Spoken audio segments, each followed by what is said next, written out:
صباح وسلام، صباح الخير والعافية والسعادة عليك كابتن سلام.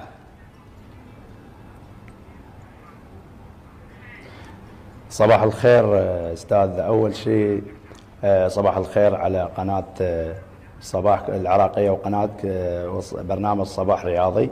نشكركم لإتاحة الفرصة أن سلام عمار الحجامي لاعب منتخب وطني للثلاثي سابقا، ولاعب منتخب وطني للدراجات الهوائية سابقا، ولاعب منتخب الوطني للثلاثي الحديث سابقا، ومدرب منتخب العراق الوطني للثلاثي حاليا. نعم. ومدير أكاديمية سلام الحجامي. والله حضرتك غني عن التعريف، واحنا سعيدين جدا بهذا الحوار. راح يكون اكثر من رائع من حضرتك، يعني واحد من ابرز الشخصيات في الرياضة العراقية، واحنا حابين اليوم نستفاد من كلام، يعني بالكلام بالحوار مع حضرتك، وحابين نتعرف عليك بأقرب، يعني عن قرب مثل ما نقول.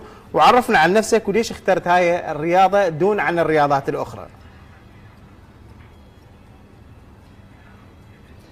طبعا استاذ، رياضة الثلاثي اللي هي تشمل لعبة السباحة والدراجات الهوائية والجري، بما انه انا سابقا لاعب منتخب وطني للدراجات الهوائية وكذلك سباح في محافظة النجف، فاجمع بين اللعبتين، وكذلك سابقا العب ساحة وميدان، فشفت المواصفات اللي عندي انه اجمع الثلاث فعاليات بهذه اللعبة، فاختاريت هذه الرياضة لان اني مؤهلاتي اقدر انه اوصل الى انجازات دولية وعالمية مثل ما وصلت الحمد لله والشكر.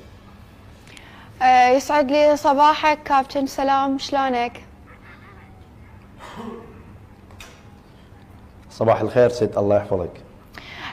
كابتن سلام، تقدر تحدثنا عن انه ما هي اهم مشاركة خارجية انت شاركت بها؟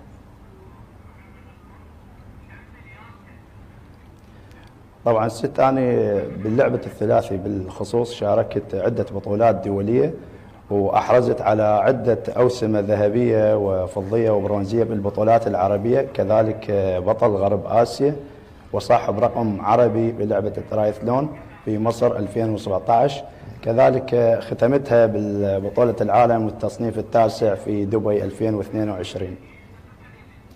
طيب كابتن، لماذا اخترت اتحاد الثلاثي يعني ولم تختار ممكن اتحاد السباحة المختصة بالرياضة؟